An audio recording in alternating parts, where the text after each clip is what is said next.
कहानी की शुरुआत होती है आयरिस नाम की एक लड़की से। उसके माता पिता की मौत कई साल पहले हो चुकी थी।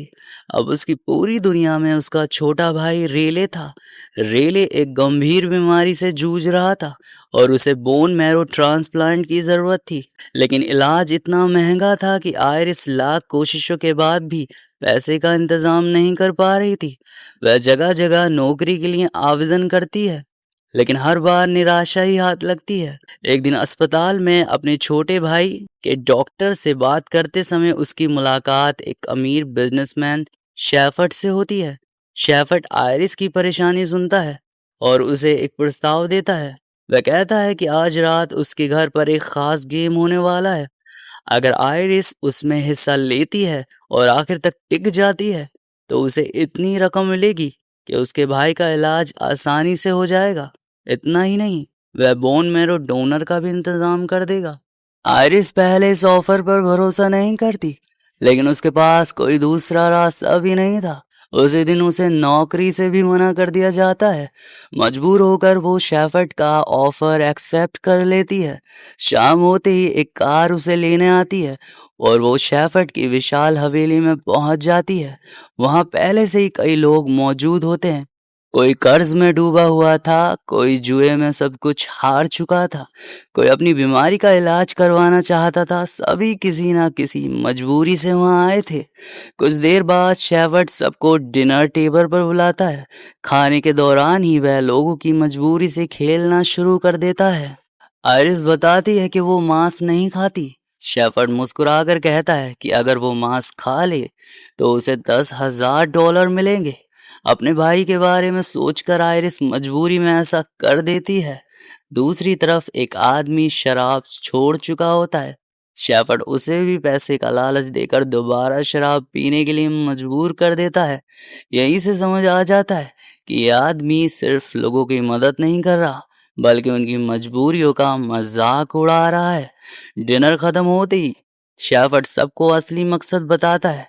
वह कहता है कि अब एक खेल शुरू होगा जिसका नाम है चूज द वन वे। नियम बेहद सरल लेकिन खतरनाक थे। हर खिलाड़ी को 2 विकल्प दिए जाएंगे और उसे उनमें से एक चुनना होगा।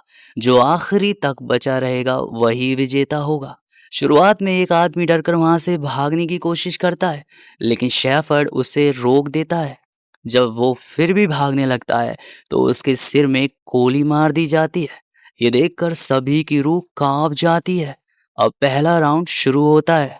सभी खिलाड़ियों के सिर पर बिजली के झटके देने वाली मशीन बांध दी जाती है।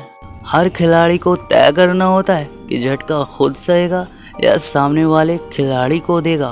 कई लोग मजबूरी में दूसरे को चुनते हैं, जबकि कुछ लोग खुद दर्द सहने का फैसला करते हैं। लूकस नाम का एक आदमी बार बार खुद झटका सहता है ताकि दूसरे लोग बच जाएं।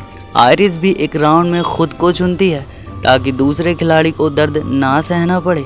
लेकिन हर झटका इतना भयानक होता है कि लोगों की हालत खराब होने लगती है। फिर दूसरा राउंड शुरू होता है। इस बार खिलाड़ियों को शारीरिक यातना देने वाले विकल्प दिए जाते हैं। किसी को चाबुक मारना है या किसी को चाकू से घायल करना है। एक पूर्व सैनिक भी वहाँ मौजूद होता है। वह कई बार खुद दर्द सहने का फैसला करता है ताकि बाकी लोग कम तकलीफ सहें। लेकिन शेफर्ड का बेटा उसे पसंद नहीं करता और जानबूझकर ऐसे विकल्प चुनवाता है जिनसे उसे ज़्यादा चोट पहुँचे। धीरे धीरे हालात और ख़तरनाक होने लगते हैं। एक बुजुर्ग महिला को भी खेल में शामिल किया जाता है। वह व्हील चेयर पर होती है। एक खिलाड़ी सोचता है कि उसे पैर सुन है, इसलिए उसे दर्द कम होगा, लेकिन गलत जगह चोट लगने से उसकी हालत बिगड़ जाती है। कुछ देर बाद पता चलता है कि वह मर चुकी है। अब सभी को समझ आ जाता है कि यह सिर्फ खेल नहीं है बल्कि मौत का जाल है। पूर्व सैनिक इतनी चोटें खा चुका होता है कि वह मुश्किल से खड़ा हो पाता है। आखिरकार उसकी भी मौत हो जाती है। इसी बीच लूकस और आयरिस भागने की कोशिश करते हैं। उन्हें एक खुला रास्ता दिखाई देता है और वह बाहर निकलने की कोशिश करते हैं, लेकिन हवेली के लगभग सारे दरवाजे बंद होते हैं। उधर शेफर्ड गुस्से में आकर कैल नाम के एक खिलाड़ी को गोली मार देता है। अब खेल में बचे लोगों की संख्या लगातार कम हो रही थी। भागते समय आयरिस की मुलाकात शेफर्ड के बेटे से ही हो जाती है। वह आयरिस को परेशान करने की कोशिश करता है। बचाव में आयरिस उस पर हमला कर देती है और वो गंभीर रूप से घायल हो जाता है। इसी दौरान अस्पताल वाला डॉक्टर भी वहां पहुंच जाता है। उसे अपनी गलती का एहसास हो चुका था। वो आयरिस को बचाने की कोशिश करता है, लेकिन शेफर्ड का नौकर उसे गोली मार देता है। अब आयरिस पूरी तरह अकेली पड़ चुकी थी। कुछ देर बाद खेल फिर शुरू होता है। इस बार एक बड़ा पानी का टैंक लाया जाता है। हर खिलाड़ी को दो विकल्प दिए जाते हैं। या तो पानी में सिर डालकर लंबे समय तक सांस रोकनी होगी, या लिफाफे में छुपी सजा को स्वीकार करनी होगी। एक आदमी लिफाफा चुनता है। उसे लगता है कि शायद कोई आसान काम मिलेगा, लेकिन उसके हाथ में एक विस्फोटक बांध दिया जाता है।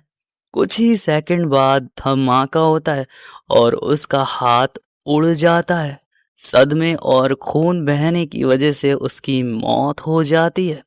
अब खिलाड़ियों की संख्या लगातार कम हो रही थी।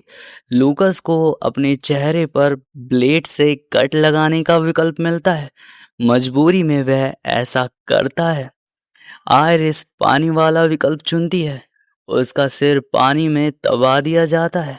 उसे लगता है कि शायद वह बच नहीं पाएगी, लेकिन वह अपने भाई के बारे में सोचती रहती है और किसी तरह 2 मिनट पूरे कर लेती है। एक दूसरी लड़की पानी के अंदर ज्यादा देर नहीं टिक पाती और उसकी वहीं पर मौत हो जाती है। अब खेल के अंत में सिर्फ 2 लोग बचे थे, आयरिस और लूकस। दोनों पूरी रात दर्द, डर और मौत का सामना कर चुके थे। अब अंतिम फैसला होना था। शेफर्ड सिक्का उछालता है और आयरिस की बारी आती है। उसे 2 विकल्प दिए जाते हैं। पहला, वो लूकस को जिंदा छोड़ दे और उसके साथ बाहर जा सकती है, लेकिन ऐसा करने पर उसे कोई पैसा नहीं मिलेगा। दूसरा, वो लूकस को गोली मार दे और सारी रकम जीत जाए। लूकस उससे विनती करता है और बताता है कि उसकी भी बहन है और उन्हें उसकी ज़रूरत है। आयरिस पूरी तरह टूट जाती है, लेकिन फिर उसे अपने भाई की याद आती है। काफ़ी देर संघर्ष करने के बाद वह कांपते हाथों से बंदूक उठाती है और लूकस को गोली मार देती है। लूकस वहीं मर जाता है। आयरिस जीत चुकी थी, लेकिन ये जीत किसी हार से कम नहीं थी। अगली सुबह शेफर्ड अपना वादा पूरा करता है।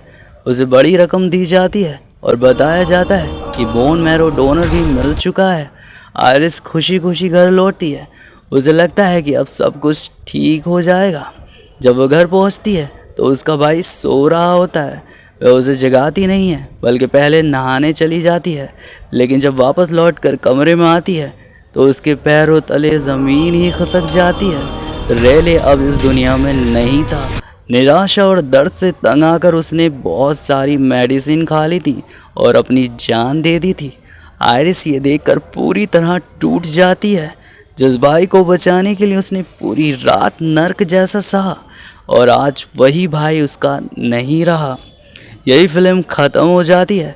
ये कहानी हमें बताती है कि लालच चाहे किस लिए भी किया जाए, उसका अंजाम बुरा ही होता है।